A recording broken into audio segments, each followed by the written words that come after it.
ঢাকা কলেজের আমাদের সহপাঠী আফজালুর রহমান বাবু সহ একদল স্বেচ্ছাসেবক লীগের নেতৃবৃন্দ এবং মঞ্চের সামনে উপবিষ্ট যারা এই স্বেচ্ছাসেবক লীগকে ঢাকা সহ সারা বাংলাদেশে তৃণমূল পর্যায়ে নেতৃত্ব দিচ্ছেন। আজকের এই দিনে এই আয়োজনের জন্য আমি স্বেচ্ছাসেবক লীগের সকল নেতৃবৃন্দর কাছে, বিশেষ করে আজকের প্রধান অতিথির কাছে কৃতজ্ঞতা জানাচ্ছি আমার এবং আমার পরিবারের তরফ থেকে। আলহাজ মকবুল হোসেন আর ফিরে আসবেন না, তার কোনো অর্জন করারও কোনো সুযোগ নাই। তাই আমি প্রথমেই যারা বিভিন্ন বিষয় নিয়ে বিতর্ক করেন তাদেরকে একটু বিনীতভাবে অনুরোধ করব যে আলহাজ মকবুল হোসেন বা তার পরিবারের কোনো সদস্য এই স্বেচ্ছাসেবক লীগ বা কোনো ইতিহাস কোনো জিনিস নিয়ে কোনো বিতর্কে যারা যান তাদেরকে একেবারে বিনীতভাবে অনুরোধ করব যে আপনারা এখান থেকে বিরত থাকবেন। আলহাজ মকবুল হোসেন 1966 সালে ছাত্রলীগের থেকে রাজনীতি শুরু করেছেন। 1969-এর গণ আন্দোলনের সময় উনি জগন্নাথ কলেজে ছাত্রলীগের নেতা ছিলেন। পরবর্তীতে স্বাধীনতা যুদ্ধে অংশগ্রহণ করেছেন। 1981 সালে 17ই মে মাননীয় প্রধানমন্ত্রী দেশে ফিরে আসার পরে থেকে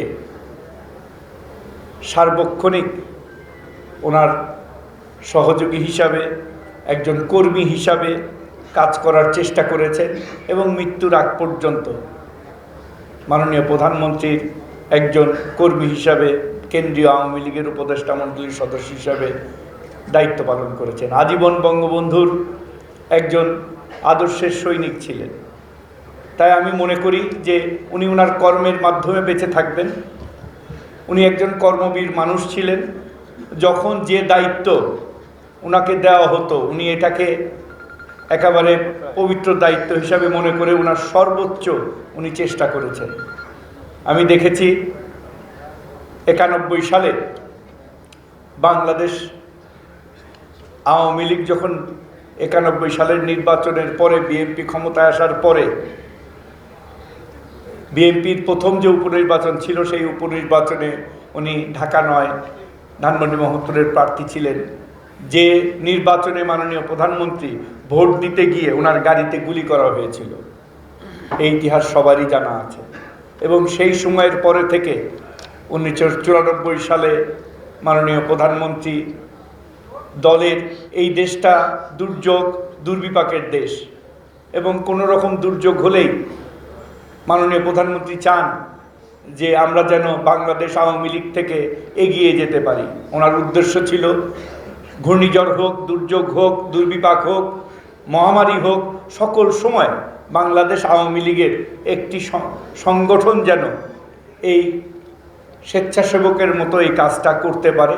এবং সেই চিন্তা থেকেই মাননীয় প্রধানমন্ত্রী স্বেচ্ছাসেবক লীগ গঠন করে আজকের যিনি সভাপতি, তখন উনি মাননীয় প্রধানমন্ত্রীর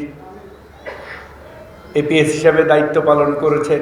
ওনার নেতৃত্বে আমার বাবা আলহাজ মকবুল হোসেন সহ বাকি অনেককে দায়িত্ব দিয়েছেন, কেউ সামনে কেউ পিছনে, সকলে মিলেই কিন্তু সেই বিএনপির সময় আন্দোলন, লড়াই, সংগ্রামে স্বেচ্ছাসেবক লীগের একটা বড় ইতিহাস এবং ঐতিহ্য আছে। তো আমরা ভালো জিনিসগুলোকে স্মরণ রাখবো, অনুপ্রেরণা হিসেবে মনে করব। অনেকেই হয়তো জানেন না বা অনেকেই হয়তো আমি জানি না ভুলে গেছেন কি না যে এই জনতার মঞ্চটা কিন্তু সংগঠিত হয়েছিল এই স্বেচ্ছাসেবক লীগের মাধ্যমে। সেই মঞ্চে পরবর্তীতে আমাদের মেয়র হানিফ সাহেবকে নিয়ে আসা হয়েছিল। তখন আমার বাবা আলহাজ মকবুল হোসেন কারাগারে ছিলেন এবং স্বেচ্ছাসেবকের এই নেতৃবৃন্দ এবং পরবর্তীতে এটার মাধ্যমে কিন্তু 96-এর একটা অভ্যুত্থানের মতো পরিস্থিতি তৈরি হয় এবং বিএনপি ক্ষমতায় ছেড়ে দিয়ে পরবর্তীতে নির্বাচনের মাধ্যমে আওয়ামী লীগ 21 বছর পরে প্রথম ক্ষমতায় আসে। তো আমাদের অনেক ইতিহাস এবং ঐতিহ্য আছে। আমরা আজকে যারা এই স্বেচ্ছাসেবক লীগের বিশাল কর্মী বাহিনী, আজকে আমাদের দলের যুগ্ম সাধারণ সম্পাদক এবং এই স্বেচ্ছাসেবক লীগের সভাপতি হিসাবে সারা বাংলাদেশে তার নেতৃত্বেই কিন্তু প্রতিটি উপজেলায় প্রতিটি জেলায় সংগঠন গড়ে উঠেছে। যখন আহ্বায়ক কমিটি থাকে তখন কিন্তু চেষ্টা করলেও অনেক কিছু করা যায় না, পূর্ণাঙ্গ কমিটির মাধ্যমে এই জিনিসগুলি সফলতা পেয়েছে। তাই আমি আজকের এই দিনে আবারও কৃতজ্ঞতা জানাচ্ছি আজকের সভাপতিকে যে উনি এই আয়োজনটায় করেছেন ওনার স্বেচ্ছাসেবক লীগের কেন্দ্রীয় নেতৃবৃন্দটি নিয়ে, বিশেষ করে আজকের প্রধান অতিথি যিনি এখনও বাংলাদেশ আওয়ামী লীগকে সুসংগঠিত করার জন্য নিরলসভাবে কাজ করে যাচ্ছেন। আপনারা জানেন যে এইবার সরকার গঠন এবং গত 4 মাসে অনেকগুলি চ্যালেঞ্জ এর মধ্যে দিয়ে আমরা যাচ্ছি। আমাদের এই কর্মী বাহিনী সংগঠন সমস্ত জায়গায়, সেটা বিদ্যুতের ঘাটতি হোক, দ্রব্যমূল্যের ঊর্ধ্বগতি হোক, আমি দেখেছি আমাদের নেতাকর্মীরাই সবচেয়ে বেশি সমালোচনা মুখর থাকে। সারা বিশ্বে সমস্ত জায়গায় দ্রব্যমূল্যের ঊর্ধ্বগতি, বিভিন্ন জায়গায় যুদ্ধ হচ্ছে, বিভিন্ন পরিবহনের ব্যবস্থায় কিছুদিন আগেও আমাদের দেশের একটা জাহাজ জলদস্যুর হাতে আটকা ছিল, পরিবহন খরচা অনেক বেড়ে গেছে, তেলের দাম অনেক বেড়ে গেছে। সেদিন আমরা একটি অর্থনৈতিক কমিটির মিটিংয়ে শুধুমাত্র তেল এবং সারে সরকার 2000 এই কোভিডের পরে থেকে এ পর্যন্ত প্রায় $14 বিলিয়ন এক্সট্রা দিতে হয়েছে দ্রব্যমূল্য বেড়ে যাওয়ার জন্য। অনেকেই রিজার্ভ কোথায় গেল খুঁজে পায় না। মাননীয় প্রধানমন্ত্রী রিজার্ভ নিয়ে চিন্তিত না, উনি চিন্তিত এদেশের মানুষ যেন অনাহারে না থাকে, এদেশের মানুষ যেন, এদেশের কৃষক যেন একটু ভালো থাকে। যার ফলে $100 আমদানিকৃত সার কিন্তু মাত্র $10 উনি বিতরণ করেছেন। তো এই সব কিছুই সম্ভব হয়েছে মাননীয় প্রধানমন্ত্রীর দূরদর্শী চিন্তার কারণে। আমি মনে করি আজকের স্বেচ্ছাসেবক লীগের প্রত্যেকটা কর্মীর এই যে সময়টা অর্থনৈতিক সংকটের সময়, সেটা দ্রব্যমূল্য হোক, সেটা আমাদের রিজার্ভের ব্যাপার হোক, আপনারা সঠিক তথ্য নিয়ে একজন স্বেচ্ছাসেবক লীগের কর্মী হিসাবে জনগণের কাছে তুলে ধরতে হবে। অনেক চক্রান্ত চলছে, আমার মনে হয় প্রধানমন্ত্রী আরও বলবেন, আমি দীর্ঘায়িত করতে চাই না। শুধু যে মন্ত্রণালয়ের আমি দায়িত্বে আছি, বাণিজ্য মন্ত্রণালয়, সেখানে 2-1টি কথা আপনাদেরকে উল্লেখ করতে চাই। কারণ আমার বাবাও সবসময় কর্ম নিয়ে বিশ্বাস করতেন। আমিও মনে করি যে কর্মের মাধ্যমেই মাননীয় প্রধানমন্ত্রী যে আস্থা রেখেছেন সেটার প্রতিদান যদি আমরা দিতে পারি। মাননীয় প্রধানমন্ত্রী এই বাণিজ্য মন্ত্রণালয়ের টিসিবির মাধ্যমে 1 কোটি পরিবারকে, 1 কোটি পরিবার, প্রায় 4 কোটি মানুষকে বিভিন্ন নিত্য প্রয়োজনীয় জিনিস স্বল্প মূল্যে আমরা সরবরাহ করছি। উনি নির্দেশ দিয়েছেন আগামীতে এই ট্রাক সেলের জায়গায় আমরা যেন স্থায়ী দোকানের মাধ্যমে, এক সময় যেরকম কসকোর দোকান ছিল, সেই দোকান, স্থায়ী দোকানের মাধ্যমে যেন আমরা এই পরিবারগুলোকে সহায়তা করতে পারি। কারণ অনেক সময় দেখা যায় যে ট্রাক সেলে বা অস্থায়ী সেলে মানুষ সারাদিন লেগে যায় একটা প্যাকেট সংগ্রহ করতে। তো মাননীয় প্রধানমন্ত্রী আমাকে নির্দেশ দিয়েছে যে এই তালিকাটাকে আরও স্বচ্ছ করে এবং স্থায়ী টিসিবির দোকানের মাধ্যমে আমরা যেন ন্যায্য মূল্যে পণ্য দিতে পারি। উদ্দেশ্য একটাই, মানুষ যেন একটু ভালো থাকে। আমাদের সব কিছুর দাম আমাদের নিয়ন্ত্রণে না। আমাদের 90% ভোজ্য তেল আমদানি করে নিয়ে আসতে হয়। আমাদের শুধু ডলারের ডিভ্যালুয়েশন হয়েছে 26%। তার মানে যে জিনিসটা 2 বছর আগে 100 টাকা ছিল, সেইটা এখন আমদানি করতে 126 টাকা লাগে। তো দাম বাড়ার যে কারণগুলি আমি আপনাদেরকে এই জন্য বলছি যে অনেক সময় দেখা যায় যে আমাদের নেতাকর্মীরাই সবার আগে উষ্মা প্রকাশ করে, এই বিদ্যুৎ নাই। বিদ্যুতের যে তেলের দাম বৃদ্ধি হয়েছে, সেই তেলের দামের জন্য আমাদের উৎপাদন সক্ষমতা থাকার পরেও কিন্তু আমরা পরিপূর্ণ বিদ্যুৎ উৎপাদন করতে পারতেছি না, কারণ আমাদের ঘাটতি অনেক বেশি দিতে হয়। তো আমি মনে করি যে আজকের এই দিনে, আমি জানি যেটা শোকসভা। তারপরেও আমি মনে করি এটা আমার দায়িত্বের একটা অংশ যে নেতাকর্মীরা যেহেতু একত্রিত হয়েছে তাদেরকে অন্তত যে আমাদের সরকারের যে কার্যক্রমগুলি আছে সেই সম্পর্কে দু একটি কথা জানা এবং বলার। বিশেষ করে মাননীয় প্রধানমন্ত্রী আমাদেরকে নির্দেশ দিয়েছেন যেন আমরা বিভিন্ন পণ্য রপ্তানি বৃদ্ধি করতে পারি। আমি জানি অনেকেই বিভিন্ন ব্যবসা বাণিজ্যের সাথে যুক্ত। আমাদের সবাইকে আগামী একটা বছর একটা চ্যালেঞ্জের মধ্যে দিয়ে অর্থনীতি যাবে, আপনাদেরও কিন্তু ভূমিকা রাখতে হবে এবং সেই ভূমিকাটা যেন সরকারের পক্ষে হয়, যাতে আমরা এই অর্থনৈতিক যে প্রতিকূলতার অবস্থা, আন্তর্জাতিক যে চক্রান্ত, এগুলা মোকাবেলা করে আমরা বঙ্গবন্ধুর সোনার বাংলা প্রতিষ্ঠিত করতে পারি এবং জননেত্রী শেখ হাসিনা ডিজিটাল বাংলাদেশ থেকে আজকে যে স্মার্ট বাংলাদেশের উনি সংকল্প নিয়েছেন সেই স্মার্ট বাংলাদেশ যেন আমরা গড়তে পারি। তো আমি আপনাদের কাছে আমার পরিবারের পক্ষ থেকে আমার বাবার জন্য আপনারা দোয়া করবেন। আজকে শুক্রবার, আমি বক্তব্য দীর্ঘায়িত পরিশ্রম করে গিয়েছেন। উনি স্বেচ্ছাসেবক লীগের যখন প্রতিষ্ঠা হয়, আহ্বায়ক কমিটি হয়, সে আহ্বায়ক কমিটির আহ্বায়ক ছিলেন এবং তখন আমার মনে পড়ে আমি ছাত্রলীগ ঢাকা মহানগর ছাত্রলীগের সাধারণ সম্পাদকের দায়িত্ব পালন করেছিলাম। আমার সেই প্রিয় নেতা আলহাজ মকবুল হোসেনের আজকে ৪র্থ মৃত্যুবার্ষিকীতে আমি শ্রদ্ধার সাথে স্মরণ করছি। আজকের অনুষ্ঠানে প্রধান অতিথি হিসেবে উপস্থিত রয়েছেন আমাদের এই স্বেচ্ছাসেবক লীগের গর্ব, স্বেচ্ছাসেবক লীগের অহংকার, যার স্নেহ ভালোবাসায় সেই 1994 সালে ছাত্রলীগ করা অবস্থায় সাদা শার্ট পরে স্বেচ্ছাসেবক লীগের মিছিলে গিয়েছিলাম। আমার সেই প্রিয় নেতা বাংলাদেশ আওয়ামী লীগের বিভিন্ন যুগ্ম সাধারণ সম্পাদক, স্বেচ্ছাসেবক লীগের প্রতিষ্ঠাতা সভাপতি, ঢাকা ৮ আসনের মাননীয় সংসদ, যার স্নেহ ভালোবাসায় আমরা একদল সাবেক ছাত্র নেতার আজকে স্বেচ্ছাসেবক লীগ করি, আমাদের সেই প্রিয় নেতা জনাব আফা বাহাউদ্দিন নাসির একটু আগে বক্তব্য রাখলেন। আমাদের প্রিয় মকবুল ভাইয়ের সুযোগ্য উত্তরসূরি,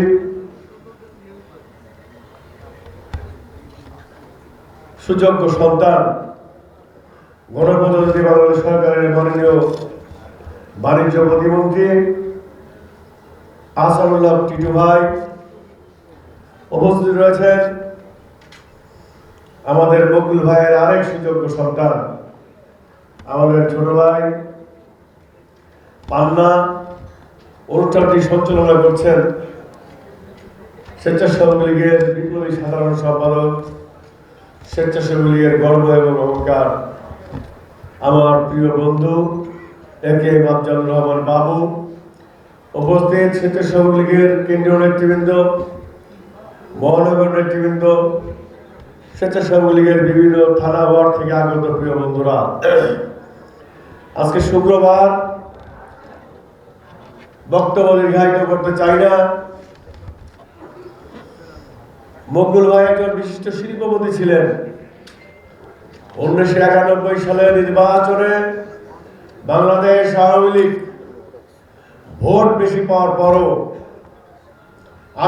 আসন কম পাওয়ার কারণে যখন আমরা ক্ষমতায় যেতে পারি নাই, যখন সারা বাংলাদেশের আওয়ামী লীগ যখন নির্বাচনে পরাজয়ের পর দ্বিধা বিভক্ত, যারা আওয়ামী লীগের এক শ্রেণীর লোক যখন ভেবেছিল আর বোধহয় আওয়ামী লীগ জীবনে ক্ষমতা দিতে পারবে না, ঠিক সেই সময় মাননীয় প্রধানমন্ত্রীর বিচক্ষণ চিন্তা ভাবনার ফসল হিসাবে সেদিন মকবুল ভাইদেরকে বেছে নিয়েছিলেন মাননীয় প্রধানমন্ত্রী। যে নির্বাচনে মকবুল ভাই কিন্তু আওয়ামী লীগ ক্ষমতা আসার পর আওয়ামী লীগ আসেন নাই, উনি একসময় ছাত্রলীগ করেছেন। 1991 থেকে 96 আন্দোলনে উনি ব্যাপক ভূমিকা পালন করেছেন।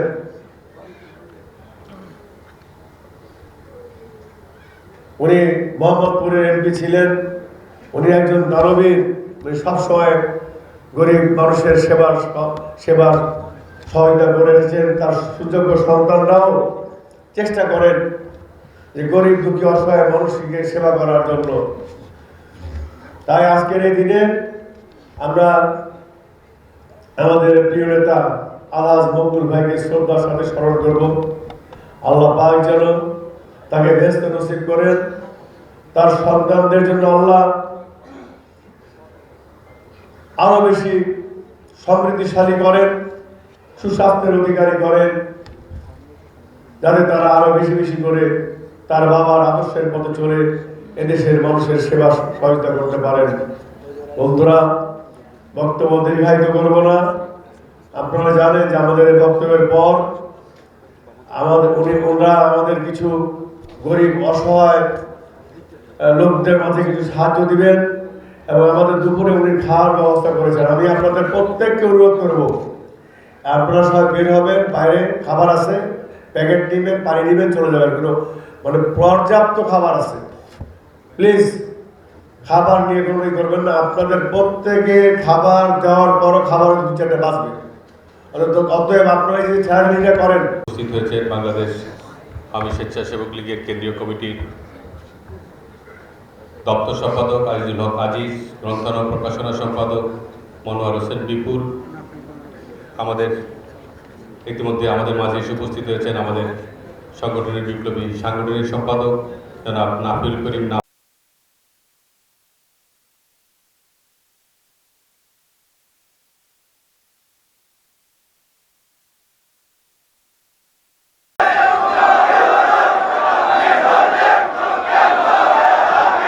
বাংলাদেশ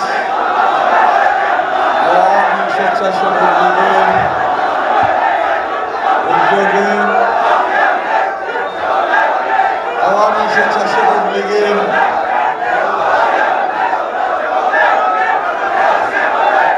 প্রতিষ্ঠাকালীন সময়ে বাংলাদেশ আওয়ামী লীগের সংগ্রামী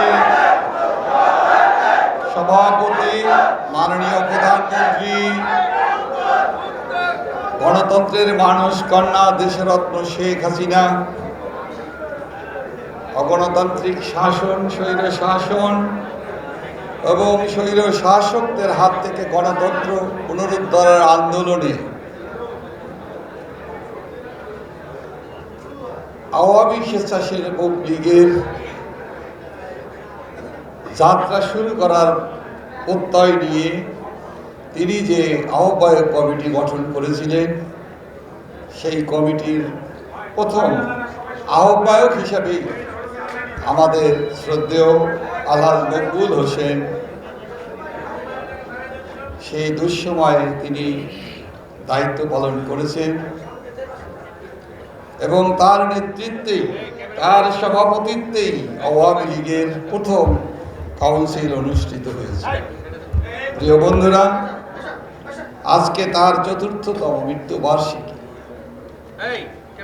আজকের এই দিনটি আমাদের বিশেষ করে আওয়ামী স্বেচ্ছাসেবক লীগের নেতা কর্মীদের কাছে বাংলাদেশের বঙ্গবন্ধুর আদর্শে মুজিব প্রেমিক সৈনিকদের কাছে একটি অত্যন্ত স্মরণীয় দিন, দুঃখজনক এবং আমাদের বঙ্গবন্ধুর একজন প্রাণ প্রিয় নেতা হারানোর দিন। এই দিনটিতে আমি গভীর শ্রদ্ধার সাথে তাকে স্মরণ করছি। এই দিনটিতে আমি তার বিধি আত্মার মাগফিরাত কামনা করছি। তার পরিবারের সদস্যরা অনেকেই আছেন, বিশেষ করে আজকে বিশেষ অতিথি হিসাবে বাংলাদেশ আওয়ামী লীগের নেতা, বারবার নির্বাচিত জাতীয় সংসদ সদস্য, গণপ্রজাতন্ত্রী বাংলাদেশ সরকারের মাননীয় প্রতিমন্ত্রী আহসানুল ইসলাম টিটো এমপি বিশেষ অতিথি হিসাবে এখানে আপনাদের সামনে বক্তব্য রেখেছেন। এখানে আজকের এই স্মরণ সভার সভাপতিত্ব করছেন আওয়ামী স্বেচ্ছাসেবক লীগের সংগ্রামী সভাপতি, সংগ্রামী নেতা গাজী মেজবাউল হোসেন সাচ্চু। আজকের এই সভায় বক্তব্য রেখেছেন স্বেচ্ছাসেবক লীগের কথা বলতে গেলে আমার জানা, আমার চেনা মকবুল ভাইকে আমি যেভাবে দেখেছি, সেই তার কিয়দংশ যদি আমি বলতে চাই সেটা বলে শেষ করা যাবে। তিনি অত্যন্ত উদ্যোগী মানুষ ছিলেন, তিনি সাহসী মানুষ ছিলেন, তিনি বঙ্গবন্ধু কন্যা দেশরত্ন শেখ হাসিনার প্রতি তার ছিল অবিচল দৃঢ় আস্থা। তিনি, আমার মনে হয় তিনি বঙ্গবন্ধু কন্যা দেশরত্ন শেখ হাসিনার সাথে তিনি সুস্থ থাকাকালীন অবস্থাতে এবং কারাগারে থাকাকালীন সময়ে ব্যতীত তিনি সব সময় প্রতিদিন কম করে হলেও একবার হলেও তিনি দেখা করতে না পারলেও তার অফিসে অথবা তার বাসায় তিনি এসে খোঁজ দিয়ে যেতেন। তিনি একজন অভিভাবকের মতো আওয়ামী স্বেচ্ছাসেবক লীগের নেতাকর্মীদের কাছে তিনি অভিভাবকের মতো দায়িত্ব পালন করেছেন। তিনি আমাদের দুঃসময়ে দুর্দিনেই আওয়ামী লীগের পাশে, বঙ্গবন্ধুর আদর্শের নেতাকর্মীদের পাশে, আওয়ামী লীগের রাজনীতিকে, বঙ্গবন্ধুর আদর্শকে, দেশরত্ন শেখ হাসিনার সংগ্রামী দিনগুলোতে তিনি দলের সাথে কাজ করেছেন। স্বাধীনতা উত্তর বাংলাদেশেও তিনি ছাত্রলীগের রাজনীতির সাথে সম্পৃক্ত ছিলেন।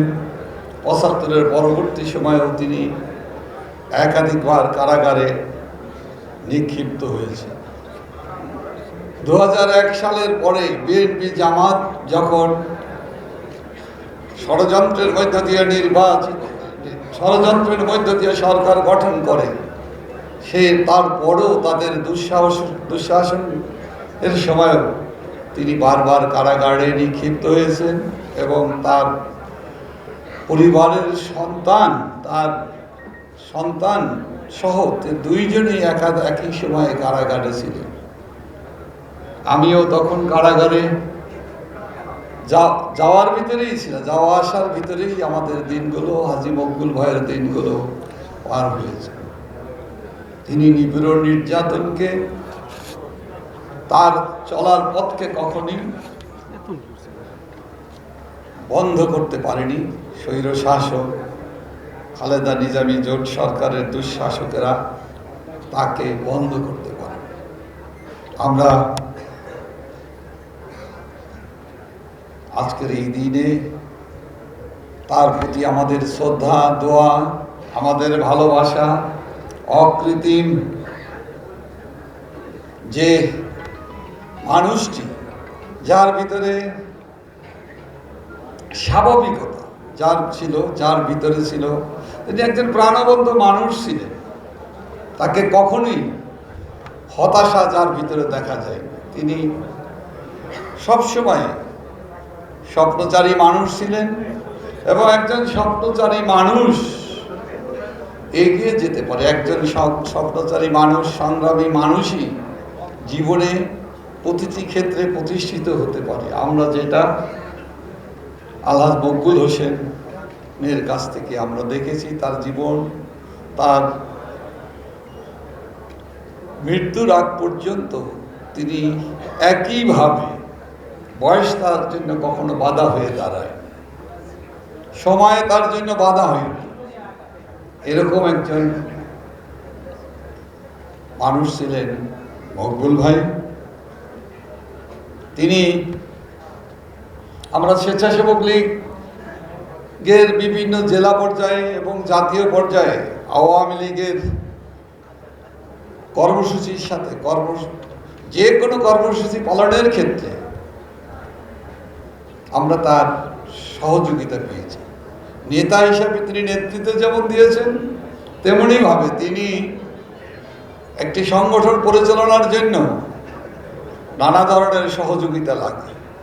তিনি সেই সহযোগিতার ক্ষেত্রে তিনি কখনোই আমার জানা মতে তিনি কার্পণ্য করতেন না। এটা ছিল তার একটি অসাধারণ গুণ।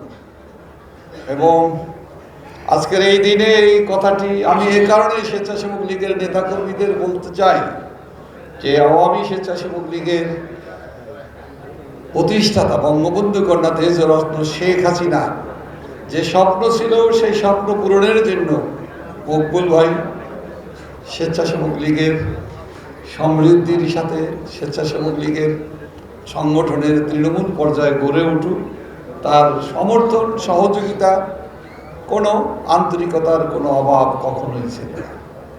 তাকে নিয়ে যারাই বিতর্ক করতে চাক না কেন তাতে কিছু যায় আসে না। মকবুল ভাই আমাদের স্বেচ্ছাসেবক লীগের আহ্বায়ক ছিলেন এবং তিনি আমরা একসাথে কাজ করেছি এবং আমৃত্যু আমি মনে করি আমাদের এই জিনিসটি মনে রাখা দরকার। এক্ষেত্রে অনেকেই দল ত্যাগ করেছে, দল ছেড়ে দিয়ে দলের সাথে বিশ্বাসঘাতকতা করেছে। বঙ্গবন্ধু কন্যা দেশরত্ন শেখ হাসিনার সাথে বিশ্বাসঘাতকতা করে ছাত্রলীগের নেতা কর্মীদের মুখ কষ্ট দিয়ে অনেকে বিএনপি জামাতিদের সাথে হাত মিলিয়েছেন, তাল মিলিয়েছেন। তার সাথে আওয়ামী স্বেচ্ছাসেবক লীগের কর্মের সাথে কখনোই সম্পর্ক ছিল না। সুতরাং সে বিষয়টি মনে রেখে অনেকেই নানা ধরনের ষড়যন্ত্র, নানা ধরনের উদ্যোগ বিভিন্নভাবে আমরা দেখি, এগুলোকে আমরা ধর্তব্যের ভিতরে নিতে চাই না, এগুলোকে আমরা কখনোই বিবেচনায় নেব না। কারণ আমরা বঙ্গবন্ধু কন্যা দেশরত্ন শেখ হাসিনার নেতৃত্বে যারা এক থেকে অভিন্ন থেকে বঙ্গবন্ধুর আদর্শ বাস্তবায়নের জন্য কাজ করেছি, আমাদের এই বন্ধন ভ্রাতৃত্বের বন্ধন, আদর্শের বন্ধন, ভালোবাসার বন্ধন, এই বন্ধনকে কেউই আলাদা করা, বিচ্ছিন্ন করা কারো পক্ষেই সম্ভব হবে না বলে আমি দৃঢ়ভাবে বিশ্বাস করি। প্রিয় বন্ধুরা, আজকে মকবুল ভাইয়ের এই স্মরণ সভায় আসার আগে আমরা আর একজন সহযোদ্ধাকে আমরা 23 বঙ্গবন্ধু এভিনিউতে শ্রদ্ধা জানিয়ে এসেছি। তিনি আমাদের পরম শ্রদ্ধেয় বন্ধু মানু মজুমদার, সাবেক এমপি, যিনি 1975 সালের 15ই আগস্টের পরে বঙ্গবন্ধুর হত্যাকারীদের বিপক্ষে, ঘাতকদের বিপক্ষে প্রতিরোধ যোদ্ধা হিসাবে যিনি প্রতিবাদ করেছিলেন এবং প্রতিরোধ যোদ্ধা হিসাবেই খুনি জিয়া মোস্তাক চক্রের রোষানালে পড়ে যিনি 12 বছর যাবজ্জীবন কারাদণ্ডপ্রাপ্ত হয়ে যিনি কারাগারে কাটিয়েছিলেন। অনেকেই বলে বঙ্গবন্ধু হত্যার পরে প্রতিরোধ হয়নি, প্রতিবাদ হয়নি, এটা বঙ্গবন্ধুকে অসম্মান করার জন্য এক শ্রেণীর কুচক্রী মহল এটা বলে। বাংলাদেশের সেই সময়কার 7.5 কোটি মানুষই এই খুনিদের এই জঘন্য অপকর্মের প্রতিবাদ করেছে, নিন্দা জানিয়েছে, নীরবে চোখের জল ফেলেছে, আল্লাহ রাব্বুল আলামিনের কাছে দোয়া চেয়েছে। খুনিদের হাত থেকে খুনিদেরকে বিচার করার জন্য, তারা বাংলাদেশকে মুক্ত করার জন্য মানুষ দোয়া চেয়েছে, প্রতিরোধ করেছে ছাত্র জনতা, প্রতিবাদ করেছে ছাত্র জনতা। এবং সেই প্রতিরোধ যোদ্ধা হিসাবে মানু মজুমদার ছিলেন অগ্রসৈনিক। তাকে আজকে আমরা আওয়ামী লীগের শ্রদ্ধাঞ্জলি জানিয়ে, মাননীয় প্রধানমন্ত্রী দেশরত্ন শেখ হাসিনার শ্রদ্ধাঞ্জলি জানিয়ে আমরা তার অন্তিম ইচ্ছা অনুযায়ী তাকে কলমাকান্দার পাঁচগাঁয়ের নিভৃত বাড়িতে, নিজ বাসভূমিতে তাকে সমাধিস্থ করার জন্য কিছুক্ষণ আগেই আমরা তাকে রওনা করিয়ে দিয়ে এসেছি। আমরা তার বিদেহী আত্মার শান্তি কামনা করছি।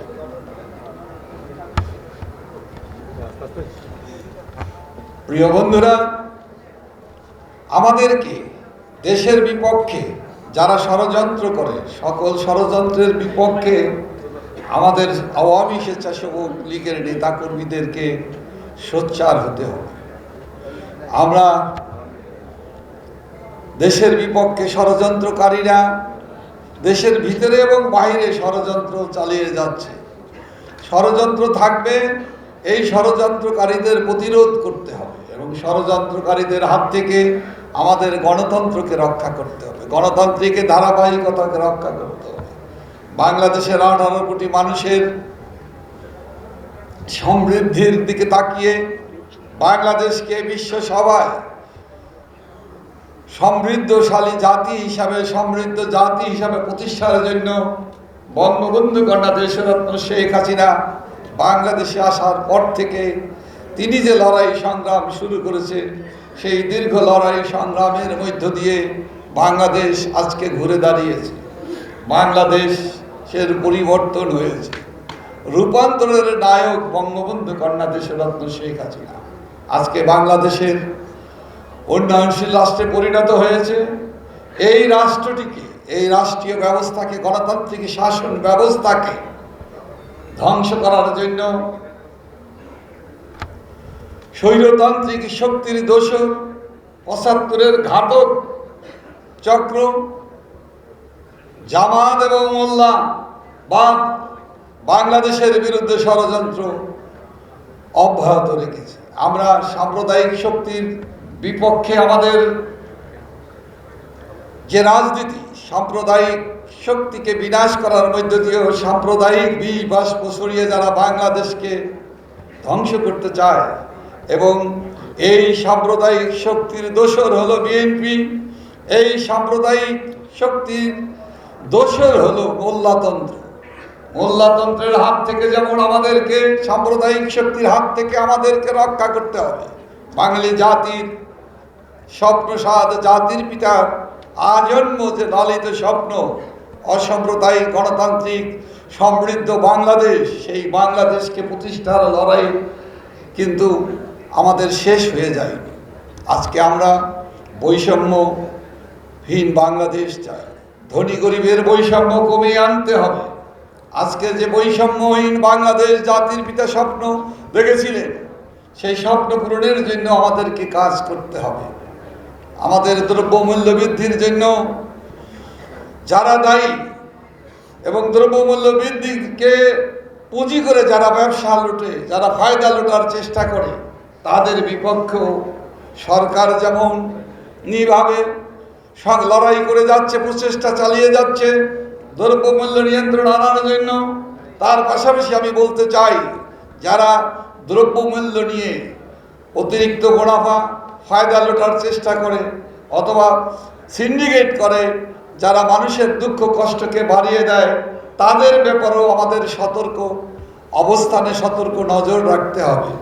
এটা যেমন সরকারের সংস্থাগুলোর দায়িত্ব পালন করে যাচ্ছে, ঠিক তেমনইভাবে এই বাজার ব্যবস্থাকে উন্নত করার জন্য সচেতন নাগরিক হিসাবে আওয়ামী লীগের নেতাকর্মী সহ সকল পর্যায়ের মানুষদের, সকল রাজনৈতিক দলের এই ক্ষেত্রে সহযোগিতা করার প্রয়োজন আছে।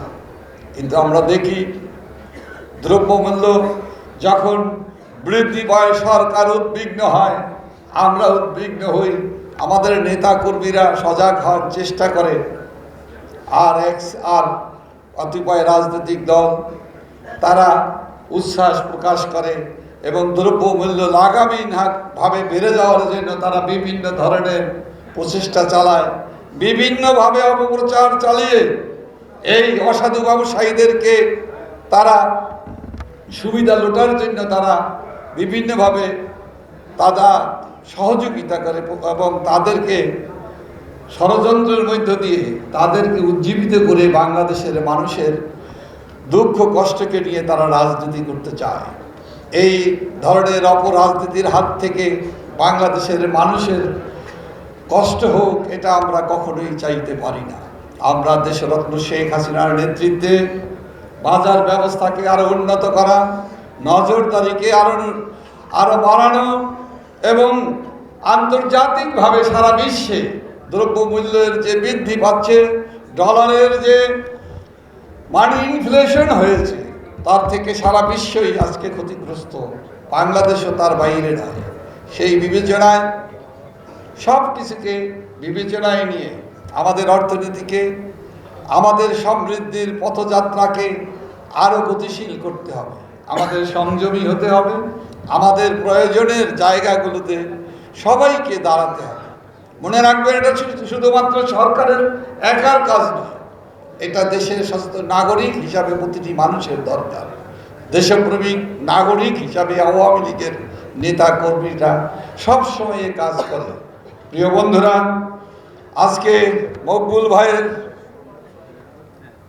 মৃত্যুবার্ষিকীতে দাঁড়িয়ে আমরা বলতে চাই, আওয়ামী লীগ এমন একটি রাজনৈতিক দল, সকল শ্রেণী পেশার মানুষ এই দলটিতে আছে। এখানে সবাইকে নিয়ে সকল শ্রেণী পেশার মানুষরাই এই আওয়ামী লীগের সাথে সম্পৃক্ত থাকে। এই দলের সকলকে আমরা সবাই যদি ঐক্যবদ্ধ থাকি দেশরত্ন শেখ হাসিনার নেতৃত্বে, যে কোনো ধরনের আন্তর্জাতিক ষড়যন্ত্র, দেশীয় ষড়যন্ত্র, সাম্প্রদায়িক শক্তি, মোল্লাতন্ত্রের ষড়যন্ত্রের বিপক্ষে আমরা লড়তে পারব। বাংলাদেশ আওয়ামী লীগ এমন একটি সংগঠন, যে সংগঠনটি পাহাড়ের মতো ইস্পাত এবং দৃঢ়।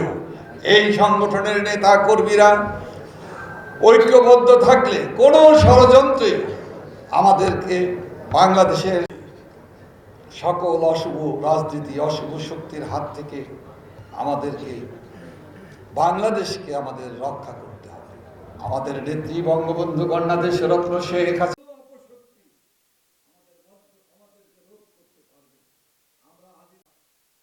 মকবুল ভাইয়ের মতো একজন তেজদীপ্ত মানুষ হিসাবে আমরা এগিয়ে যাব। স্বপ্নের সোনার বাংলাদেশ বিনির্মাণে শেখ হাসিনার নেতৃত্বে আমরা এগিয়ে যাব।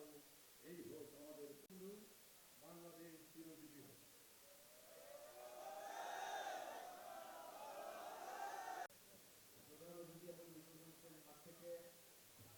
আর্থিক সহযোগিতা নিচ্ছেন আমাদের পার্টি থেকে আমাদের সর্বোচ্চ পারভিন আক্তার, এখন উপস্থিত থাকবেন চামেলি বেগম, তারপরে উপস্থিত থাকবেন ঝর্ণা বেগম, তারপরে উপস্থিত থাকবেন হাবিব হোসেন, এরপরে উপস্থিত থাকার জন্য বলতেছে মোহাম্মদ আলিম তুফান, এরপরে উপস্থিত থাকবে ইব্রাহিম, এরপরে মেহেদি হাসান।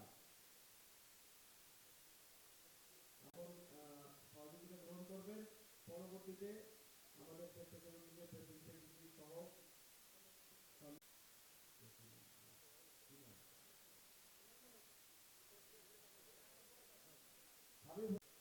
আব্দুল আলিম তুফান, হ্যাঁ, এরপরে ইব্রাহিম,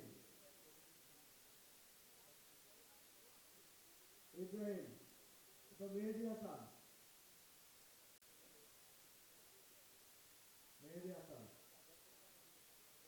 হ্যাঁ জি ভাই, থ্যাংক ইউ।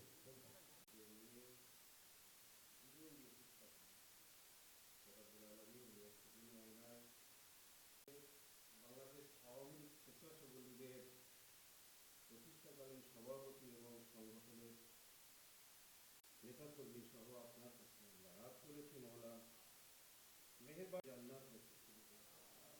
রব্বুল আলামিন, দুনিয়াতে আমরা কেউ অনুগ্রহদূত হয়ে আজকে নাম লিখিয়েছি, সময় দিচ্ছি, আমাদের প্রত্যেকটা কর্মকে করে নেবেন ইয়া রব্বুল আলামিন। আমাদের মাননীয় প্রধানমন্ত্রী তাকে সুস্বাস্থ্য এবং নেক হায়াত দান করে সবকিছু সহজ হয়ে যায়, আপনি ইচ্ছা করলে সহজ হয়ে যায়। রব্বুল আলামিন আমাদের প্রিয় নেত্রী সহ আমাদের সকল খুলে দিন। রব্বুল আলামিন আপনার গায়েবী রহমতের দরজা আমাদের জন্য খুলে দিন। আমাদের সব যার কাছে থেকে আমরা এই রাজনৈতিক নীতি আদর্শের প্রতি সর্বদাই আদম থেকে আজ পর্যন্ত জীবিত মৃত সবাইকে মাফ করে দিন। সুবহানাকা রাব্বিল ইজ্জাতি আম্মা ইয়াসিফুন, রাব্বিরহামহুমা কামা রাব্বায়ানি সগীরা।